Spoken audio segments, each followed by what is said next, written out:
हरे कृष्णा। भगवद गीता अध्याय 9 का हम ओवरव्यू देखेंगे, यानी हम श्लोका पढ़ेंगे और इसका जो है अर्थ पढ़ेंगे। ठीक है, तो भगवद गीता 9वें अध्याय में 34 श्लोक है टोटल। तो इसका शीर्षक है, जैसे हम यहाँ पे देख सकते हैं, अध्याय 9 परम गुह्य ज्ञान। श्री भगवान उवाच इदं तु ते गुह्यतमं प्रवक्ष्यामि अनसूयवे ज्ञानं विज्ञानसहितं यज्ञात्वा मोक्षसे अशुभात्। श्री भगवान ने कहा, हे अर्जुन, चूँकि तुम मुझसे कभी ईर्ष्या नहीं करते, इसलिए मैं तुम्हें यह परम गुह्य ज्ञान तथा अनुभूति बतलाऊंगा, जिसे जानकर तुम संसार के सारे क्लेशों से मुक्त हो जाओगे।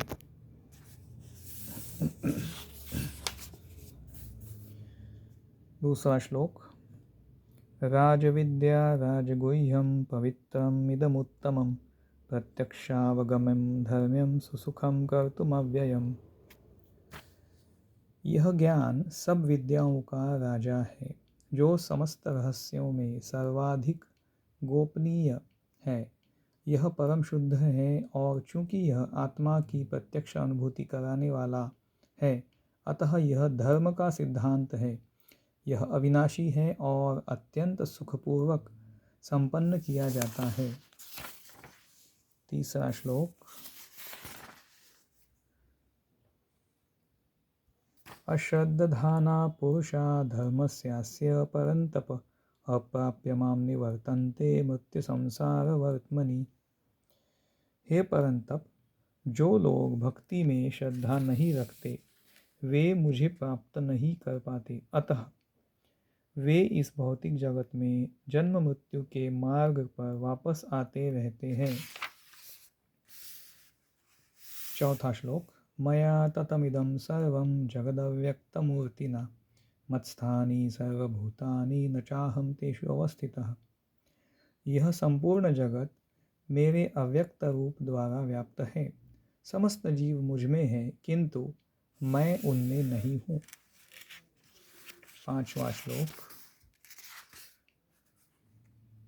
न च मत्स्थानि भूतानि पश्य मे योगमैश्वरम् भूतभृन्न च भूतस्थो ममात्मा भूतभावनः। तथापि मेरे द्वारा उत्पन्न सारी वस्तुएं मुझ में स्थित नहीं रहती। जरा मेरे योग ऐश्वर्य को देखो।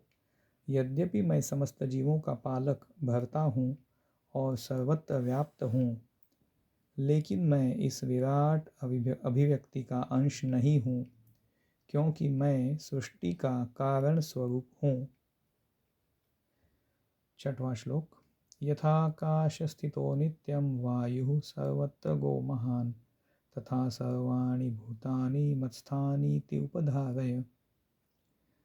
जिस प्रकार सर्वत्र प्रवाहमान प्रबल वायु सदैव आकाश में स्थित रहती है, उसी प्रकार समस्त उत्पन्न प्राणियों को मुझ में स्थित जानो। सातवां श्लोक। सर्वभूतानि कौन्तेय प्रकृतिं यान्ति मामिकां कल्पक्षये पुनस्तानि कल्पादौ विसृजाम्यहम्।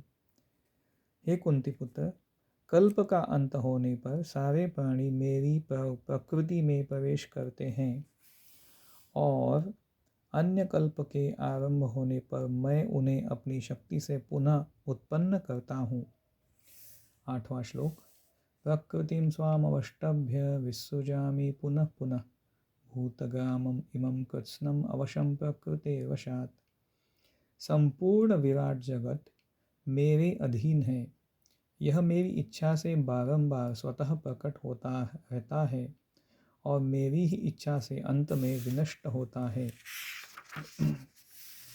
नौवां श्लोक। न च मां तानि कर्माणि निबध्नन्ति धनंजय उदासीनवदासीनमसक्तं तेषु कर्मसु।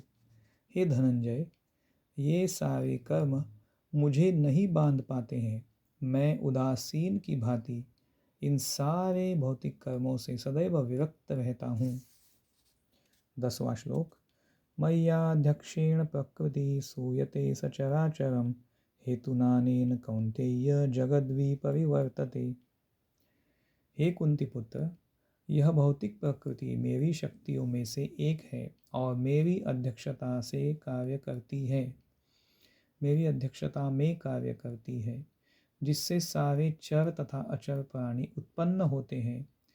इसके शासन में यह जगत बारंबार सृजित और विनष्ट होता रहता है। 11वां श्लोक। अवजानन्ति मां मूढ़ा मानुषीं तनुमाश्रितं परं भावमजानन्तो मम भूतमहेश्वरम्। जब मैं मनुष्य रूप में अवतरित होता हूँ तो मूर्ख मेरा उपहास करते हैं, वे मुझ परमेश्वर के दिव्य स्वभाव को नहीं जानते। 12वां श्लोक। मोघाशा मोघकर्माणो मोघज्ञानाविचेतसः राक्षसीमासुरीं चैव प्रकृतिं मोहिनीं श्रिता। जो लोग इस प्रकार मोहग्रस्त होते हैं वे आसुरी तथा नास्तिक विचारों के प्रति आकृष्ट रहते हैं। इस मोहग्रस्त अवस्था में उनकी मुक्ति आशा, उनके सकाम कर्म तथा ज्ञान का अनुशीलन सभी निष्फल हो जाते हैं। 13वां श्लोक। महात्मानस्तु मां पार्थ दैवीं प्रकृतिमाश्रिता भजन्ति अनन्यमनसो ज्ञात्वा भूतादिमव्ययम्। हे पार्थ, मोहमुक्त महात्मा जन दैवी प्रकृति के संरक्षण में रहते हैं। वे पूर्णतः भक्ति में निमग्न रहते हैं क्योंकि वे मुझे आदि तथा अविनाशी भगवान के रूप में जानते हैं। 14वां श्लोक। सततं कीर्तयन्तो मां यतन्तश्च दृढव्रता नमस्यन्तश्च मां भक्त्या नित्ययुक्ता उपासते। ये महात्मा मेरी महिमा का नित्य कीर्तन करते हुए दृढ़ संकल्प के साथ प्रयास करते हुए मुझे नमस्कार करते हुए भक्ति भाव से निरंतर मेरी पूजा करते हैं। 15वां श्लोक। ज्ञानयज्ञेन चाप्यन्ये यजन्तो मामुपासते एकत्वेन पृथक्त्वेन बहुधा विश्वतो मुखम्।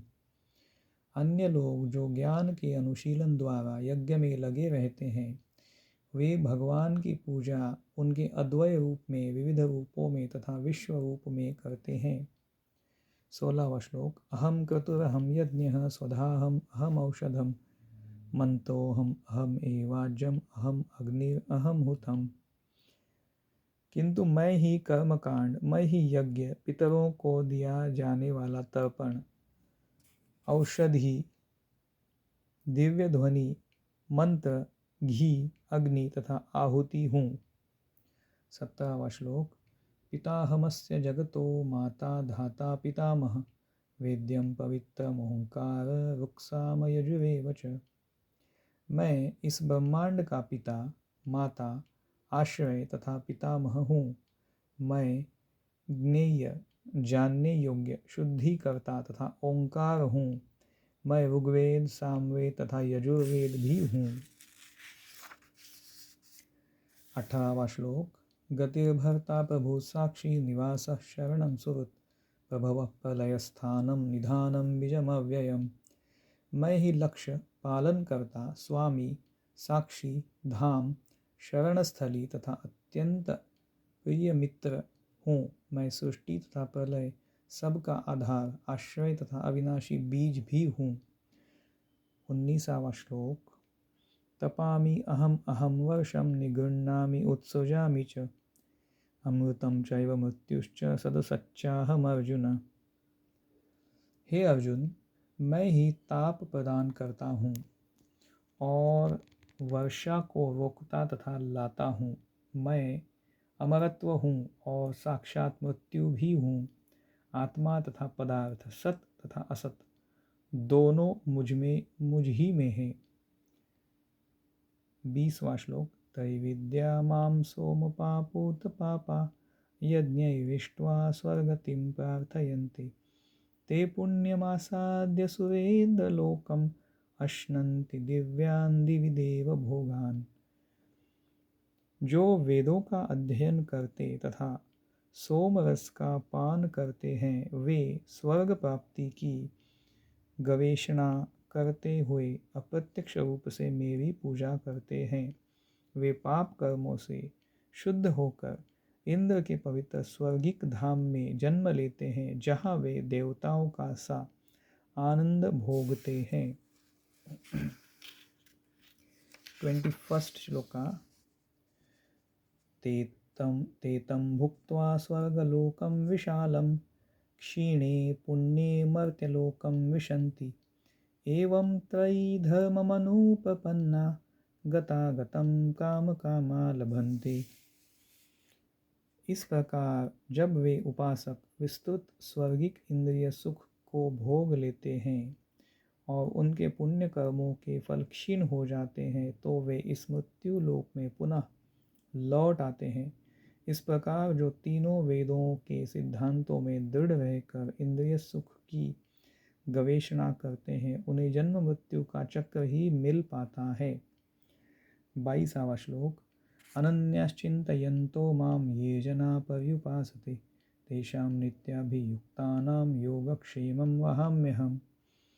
किंतु जो लोग अनन्य भाव से मेरे दिव्य स्वरूप का ध्यान करते हुए निरंतर मेरी पूजा करते हैं, उनकी जो आवश्यकताएं हैं उन्हें मैं पूरा करता हूँ, और जो कुछ उनके पास है उसकी रक्षा करता हूँ। 23वां श्लोक। ये अप्य अन्य देवता भक्ता यजन्ते श्रद्धयान्विता ते अपि मामेव कौन्तेय यजन्ति अविधिपूर्वकम्। हे कुंती पुत्र, जो लोग अन्य देवताओं के भक्त हैं और उनकी श्रद्धा पूर्वक पूजा करते हैं, वास्तव में वे भी मेरी ही पूजा करते हैं, किंतु वे यह त्रुटिपूर्ण ढंग से करते हैं। 24वां श्लोक। अहम ही सर्वयज्ञानां भोक्ता च प्रभुरेव च न तो मामभिजानन्ति तत्वे नातश्चवन्ति ते। मैं ही समस्त यज्ञों का एकमात्र भोक्ता तथा स्वामी हूँ, अतः जो लोग मेरे वास्तविक दिव्य स्वभाव को नहीं पहचान पाते वे नीचे गिर जाते हैं। 25वां श्लोका। यान्ति देवव्रता देवान् पितॄन् यान्ति पितृव्रता भूतानि यान्ति भूतेज्या यान्ति मद्याजिनोऽपि माम्। जो देवताओं की पूजा करते हैं वे देवताओं के बीच जन्म लेंगे, जो पितरों को पूजते हैं वे पितरों के पास जाते हैं, जो भूत प्रेतों की उपासना करते हैं वे उन्हीं के बीच जन्म लेते हैं, और जो मेरी पूजा करते हैं वे मेरे साथ निवास करते हैं। 26वां श्लोक। पत्रं पुष्पं फलं तोयं यो मे भक्त्या प्रयच्छति तदहं भक्ति उपहृतम् अश्नामि प्रयतात्मनः। यदि कोई प्रेम तथा भक्ति के साथ मुझे पत्र, पुष्प, फल या जल प्रदान करता है तो मैं उसे स्वीकार करता हूँ। 27वां श्लोक। यत्करोषि यदश्नासि यज्जुहोषि ददासि यत्तपस्यसि कौन्तेय तत्कुरुष्व मदर्पणम्। हे कुंती पुत्र, तुम जो कुछ करते हो, जो कुछ खाते हो, जो कुछ अर्पित करते हो या दान देते हो, और जो भी तपस्या करते हो उसे मुझे अर्पित करते हुए करो। 28वां श्लोक। शुभाशुभ फलैरेवं मोक्षसे कर्म बंधनैः संन्यास योग युक्तात्मा विमुक्तो मामुपैष्यसि। इस तरह तुम कर्म के बंधन तथा इसके शुभ अशुभ फलों से मुक्त हो सकोगे। इस संन्यास योग में अपने चित्त को स्थिर करके तुम मुक्त होकर मेरे पास आ सकोगे। 29 श्लोका। समोहम सर्वभूतेषु न मे द्वेषोऽस्ति न प्रियः ये भजन्ति तु मां भक्त्या मयि ते तेषु चाप्यहम्। मैं न तो किसी से द्वेष करता हूँ, न ही किसी के साथ पक्षपात करता हूँ। मैं सबों के लिए समभाव हूँ, किंतु जो भी भक्तिपूर्वक मेरी सेवा करता है वह मेरा मित्र है, मुझ में स्थित रहता है और मैं भी उसका मित्र हूँ। 30वां श्लोक। अपि चेत्सु दुराचारो भजते मामनन्यभाक् साधुरेव समन्तव्यः सम्यग् व्यवसितो हि सः। यदि कोई जघन्य से जघन्य कर्म करता है किंतु यदि वह भक्ति में रत रहता है तो उसे साधु मानना चाहिए, क्योंकि वह अपने संकल्प में अडिग रहता है। 31 श्लोका। क्षिप्रं भवति धर्मात्मा शश्वत् शांतिं निगच्छति, कौन्तेय प्रतिजानीहि न मे भक्तः प्रणश्यति। वह तुरंत धर्मात्मा बन जाता है और स्थायी शांति को प्राप्त होता है। हे कुंती पुत्र, निडर होकर घोषणा कर दो कि मेरे भक्त का कभी विनाश नहीं होता है।